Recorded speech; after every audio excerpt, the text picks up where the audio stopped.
పశ్చిమాసియాలో యుద్ధం ఇక అనివార్యమా? అగ్రరాజ్యం అమెరికా తన ఆర్మాడాను ఇరాన్ తీరానికి పంపుతూ మరోవైపు మాటల తూటాలతో టెహ్రాన్ని ఉక్కిరి బిక్కిరి చేస్తోంది. రీసెంట్ గా అధ్యక్షుడు డొనాల్డ్ ట్రంప్ చేసిన వ్యాఖ్యలు చూస్తుంటే ఆయన సహనం నశించినట్టు కనిపిస్తోంది. అణు ఒప్పందానికి చర్చలకు వస్తారా లేక సర్వనాశనం అవుతారా అంటూ ట్రంప్ నేరుగా ఇరాన్ కి డెడ్ లైన్ విధించారు. ఒకవైపు యుద్ధ నౌకలు సముద్రంపై గర్జిస్తుంటే మరోవైపు దౌత్యపరమైన వ్యూహ ప్రతివ్యూహాలు శరవేగంగా మారుతున్నాయి.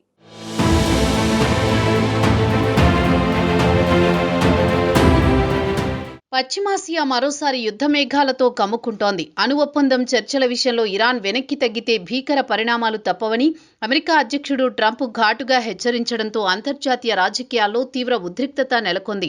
సమయం లేదు, ఇక ఆలోచించే తీరిక లేదు అన్నట్టుగా ట్రంప్ చేసిన వ్యాఖ్యలు ప్రపంచాన్ని ఉలిక్కిపడేలా చేస్తున్నాయి. అణ్వాయుధాల నియంత్రణ ఒప్పందంపై వెంటనే చర్చలకు రావాలని, లేకపోతే గతంలో ఎప్పుడూ చూడని స్థాయిలో దాడులు తప్పవని ఆయన స్పష్టంగా హెచ్చరించారు. ట్రూత్ సోషల్ వేదికగా ట్రంప్ చేసిన ప్రకటన యుద్ధ హెచ్చరికలాగా మారింది. అణు ఒప్పందం అందరికీ మేలు చేస్తుంది. అణ్వాయుధాలు ప్రపంచానికి ముప్పు.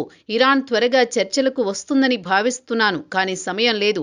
భారీ యుద్ధ నౌకలు గొప్ప శక్తితో, వేగంతో, ఒక లక్ష్యంతో ఇరాన్ వైపు కదులుతున్నాయంటూ ట్రంప్ చేసిన వ్యాఖ్యలు అమెరికా యుద్ధానికి సిద్ధమవుతోందనే సంకేతాలను స్పష్టంగా ఇస్తున్నాయి. చర్చలకు రాకపోతే నాశనం తప్పదని హెచ్చరించడం ఈ వివాదాన్ని మరింత తీవ్రమైన దశకు తీసుకువెళ్లింది. ఇది కేవలం మాటల యుద్ధం కాదని, అవసరమైతే తూటాలు మాట్లాడుతాయని ట్రంప్ స్పష్టం చేసినట్లే కనిపిస్తోంది.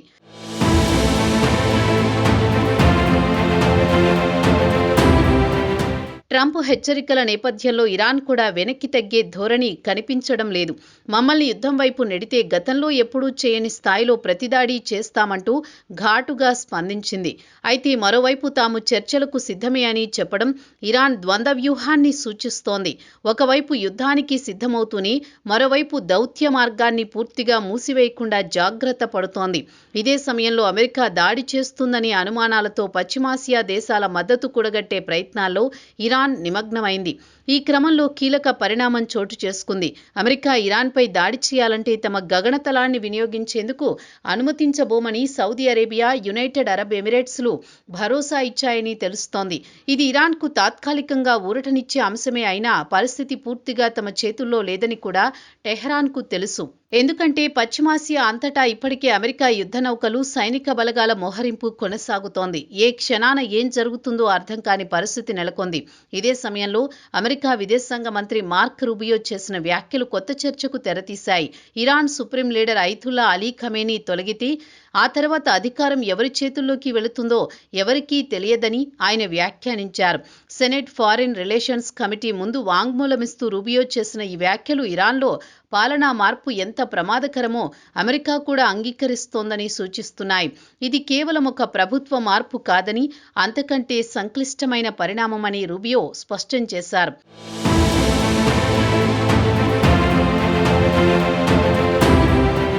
ఇరాన్లో పాలన Khamenei, Islamic Revolutionary Guard Corps ఎన్నికైన నాయకుల మధ్య విభజించి ఉందని, కానీ చివరికి వారందరూ ఖమేనీ ఆదేశాల ప్రకారమే నడుస్తారని రూబియో అన్నారు.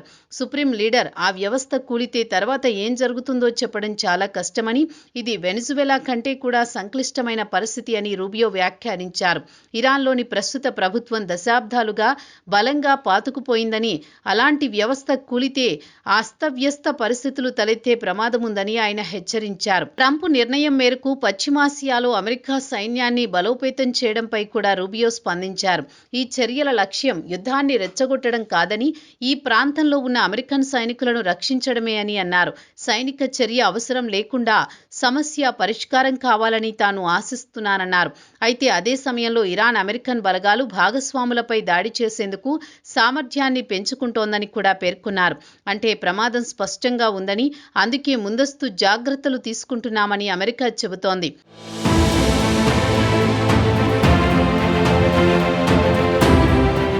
ఒకవైపు ట్రంప్ కఠిన హెచ్చరికలు, మరోవైపు రూబియో జాగ్రత్త వ్యాఖ్యలు ఇవన్నీ కలిసి అమెరికా లోపలి వ్యూహ భేదాలను కూడా బయటపెడుతున్నాయి. ట్రంప్ దూకుడు స్వభావం యుద్ధం వైపు నడిపిస్తే దౌత్య వర్గాలు మాత్రం దాని ప్రభావాలపై ఆందోళన వ్యక్తం చేస్తున్నాయి. ఇరాన్తో యుద్ధం అంటే కేవలం 2 దేశాల మధ్య యుద్ధం కాదు, అది పశ్చిమాసియా మొత్తం అగ్నిగుండంగా మారే ప్రమాదం ఉంది. చమురు సరఫరా నుంచి అంతర్జాతీయ భద్రత వరకు ప్రతి అంశంపై దాని ప్రభావం పడే అవకాశం ఉంది. అణు ఒప్పందం పేరుతో మొదలైన ఈ వివాదం ఇప్పుడు అధికార మార్పు, సైనిక దాడులు, ప్రాంతీయ మద్దతుల వరకు విస్తరించింది. ఇరాన్ చర్చలకు వస్తుందా లేక ట్రంప్ హెచ్చరికలు నిజమవుతాయా, యుద్ధం తప్పదా అన్న అనుమానాలు ఇప్పుడు బలంగా వెంటాడుతున్నాయి. ఈ ఉద్రిక్తతలు ఎటు దారితీస్తాయో తెలియని ఈ సమయంలో ఒక చిన్న నిర్ణయం కోట్లాది మందిపై ప్రభావం చూపే స్థాయిలో పరిస్థితులు మారిపోయాయి. ఈ ఉద్రిక్తతలు చర్చలతో ముగుస్తాయా లేక చరిత్రలో మరో ఘోర యుద్ధ అధ్యాయంగా నిలుస్తాయా అనేది త్వరలో తేలనుంది.